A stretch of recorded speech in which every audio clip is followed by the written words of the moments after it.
Hello.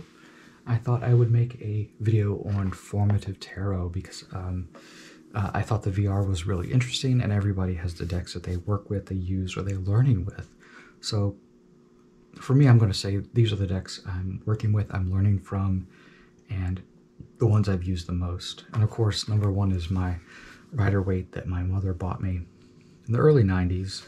The box is tattered, bleached by the sun. I even stamped my address on the bottom for some reason when I was little, but it's faded. You can't even read it. And right now, it's actually living in a little box. And I will pull a card, and I painted it, and it kind of lives here. I kind of like it living here with a little window. I don't know. It's just something I keep it out. But it is the deck that I've of course, when I first started, I thought, oh, I could do anything with this deck, and it will tell me all these things. I didn't know what I was doing. And then I found the Robin Wood. I think I bought this on Amazon way back in 97, maybe? 98, when Amazon was one of the few places you could buy tarot cards online. It was like, I think it was Music Universe or CD Universe, where it was just music, and then they started including books, and it just started to merge and become Amazon, what it is today. I love the Robin Wood. She died this week, so it's kind of sad, and it was nice that I pulled this out because I have such fond memories of this deck and how beautiful it is, the colors, how whimsical.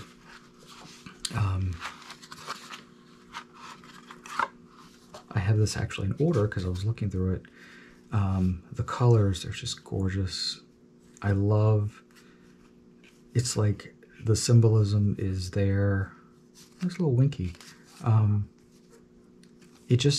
The deck makes sense. It's RWS system, but yet I just really connect with this deck. I thought the Devil card is very apropos. One of my favorite cards is the sort of very whimsical kind of, card. Where is it? Where you go? There it is. Two of Pentacles. It's just a wacky card with the sun, the swan ships. But I love this deck, and it's actually kind of discolored from my hands because I've used it so much. And there's a fungus gnat. It's a joy to have houseplants, especially in the spring. All of a sudden, fungus gnats come in. And then, I believe I ordered this one from, well, the fungus gnat's dead. I believe I ordered this one from Amazon. It's the a blue box of the Aleister Crowley Thoth from AGM. It's the 1986 version. And when I ordered it, it actually came already ripped. It wasn't even enclosed in shrink wrap, so I must have got maybe it was a new old stock, maybe.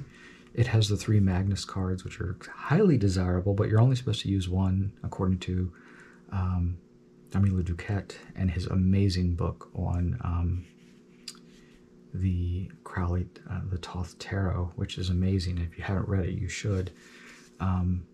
And I love it. I love the size of this. I thought it was dark and mysterious and somewhat evil, which I don't know why it's not at all. It is definitely worth studying, and it is a perpetual study for me because there's so much to learn. And you know, it's just one of those amazing decks that I cherish. And then let's see. And then there's the Medieval Scapini Tarot, which I love because it looks old, but it's not, and it's still in print. It's been redone, reprinted, RWS, but it has sort of a Visconti feel to it, and I love that. I love the people, the faces. The cards are pretty. They're long and skinny, which I think is very sexy.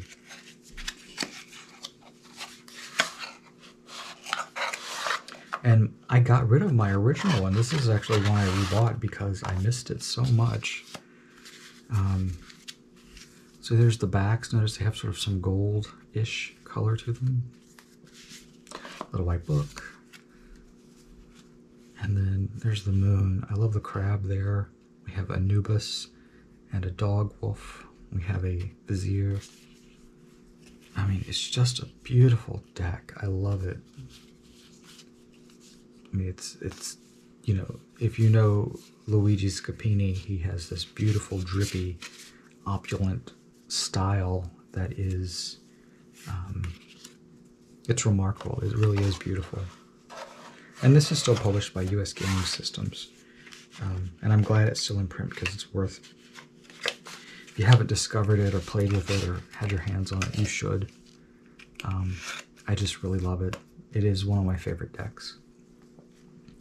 And this is one I actually made a video of last. The Paul Marteau Tarot de Marseille. It's the first real Marseille deck I wanted to touch that wasn't collectible and actually work with. And it is, you can see the box where I've carried out. It got crushed when I went to Phoenix for a conference, and yeah, I had the cards all laid out in my hotel room, and I was thinking about them and redoing them, and I think it was on the way to Phoenix. Well, it got smushed in my backpack, so. But it's not a very expensive deck, but I believe it might be out of print. I've been able to find it a couple different places other than Amazon, so there might be new old stock out there. But I love this one. And let's see, there's the Tarot of the Spirit. This one is a very complex, very difficult deck to actually start with and get in to. I interviewed Pamela Eakins last year, and she's so fascinating and just lovely. And she mentioned there might be a 20th anniversary coming out this year, but I have not heard about it. I haven't seen. There's nothing out there that I've seen in the publishing world that it's going to come out. And I do keep track of the publishing world because I'm a librarian. What's coming out, I got my own tricks. There's that lovely card that's by itself. And this happens to be the second edition. It was originally 1992, but this is the 2011 edition. They're just beautiful. Her mother painted these with her input and guidance, and it's very Kabbalah based and just so beautiful. The colors, I mean, gorgeous. The back is, it's fine, but the front is where everything is. I mean, really nice, gorgeous deck.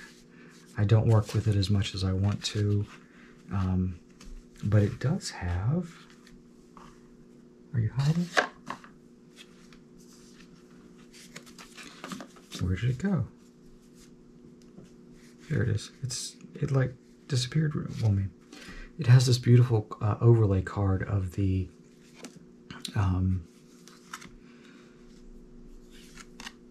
Kabbalah, and she talked about this, and she said this is the secret one, where, you know, when you're initiated, it's knowledge, and it also means death. It's also the 13th, the High Priestess here, this one, and a lot of things don't depict that, but that's the one she mentioned.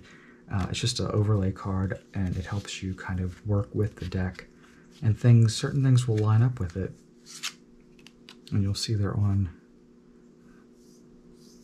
those. And I don't think the first edition came with that card, but the box does tout it. Includes transparent Tree of Life card, the Sephiroth, 80 cards. So we have 78. 79 is the clear, and 80 is that mystery one that she, almost like the one she talked about, because I asked her about that. I'm like, what is this card? And she's like, well, it's kind of like the Significator card. But she was a joy to talk to. And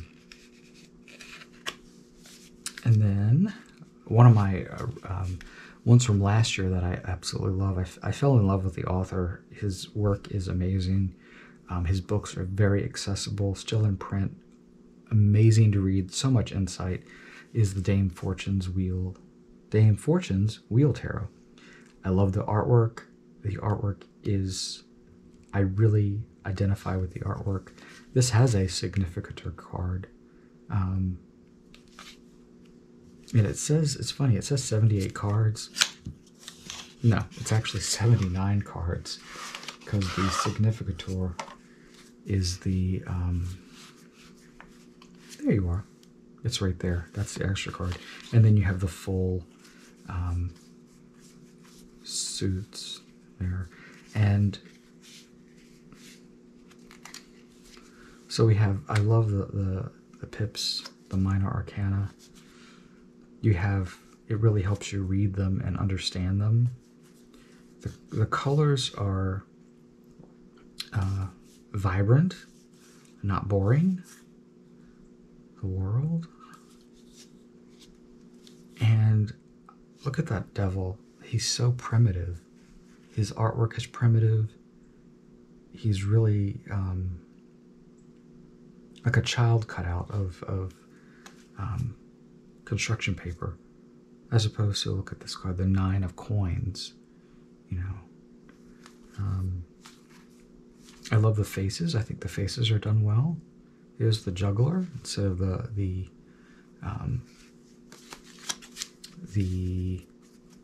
magician, and you know, so interchange the juggler, the bête de the magus, the magician, and according to Husson, he is of course the he could be the trickster. He could also be the gatekeeper between here and there. There's a 3-legged table there. It is at his waist, which can always, mean that there's some sort of sexual blockage or impotence. Right now he's playing the shell game. He has like a wand there, his conduit. It looks like they're watching the wand, but they're not watching what he's doing. And there's a monkey there. The monkey it's blue. It actually looks dead. But all of his books are, this is Lo Scarabeo who published this, still in print, and there is a book that goes along with it that he wrote that I don't have. I need to get it. I have 2 of his other books, The Devil's Picture book and History of Tarot, I think. So, backwards, Dame Fortune's Wheel, Tarot of the Spirit, the Palmateau, Tarot de Marseille, Medieval Scapini, Aleister Crowley Thoth Tarot, Robin Wood. Thank you for this beautiful deck. I hope she is at peace. And then the Rider Tarot deck. And if you didn't know, I'm sort of an avid gardener. I've been gardening like all my life, really.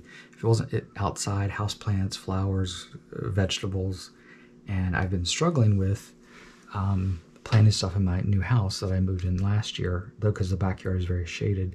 I mean, I have some beautiful, mature pine trees that I absolutely love, and they give you shade, and they're just very, you feel very grounded and very connected to them when you see them sway in the wind. They're like 4 or 5 stories tall. They're huge. And then I have a beautiful pin oak in the front that is lovely. It's completely green now. I love the squirrels, all the birds. I've never seen so many birds in one place here in the city. But I've really been struggling with the backyard, and I found that it looks like I can grow hostas and ferns if they don't get eaten by rabbits and squirrels, because they will eat stuff. And I had done a reading for myself earlier this year about it, and it said I'd have to work really hard for the backyard, and don't be surprised if I'm disappointed. Well, since it's spring, almost everything I planted last year has come up again. Maybe not as strong as it could be, but it's come up. And I have now bought more plants for the backyard, especially ferns, because they seem to do so well. And I have been able to get grass to grow in my backyard, even though it's shaded.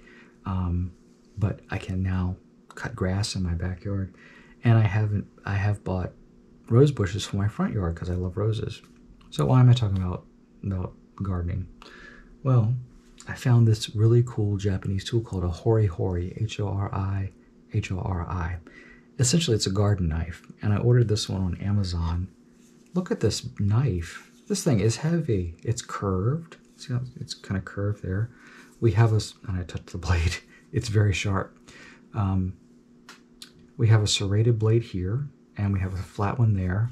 You can dig into the ground with it. It's amazing to pull out weeds. It takes little effort, little to no effort.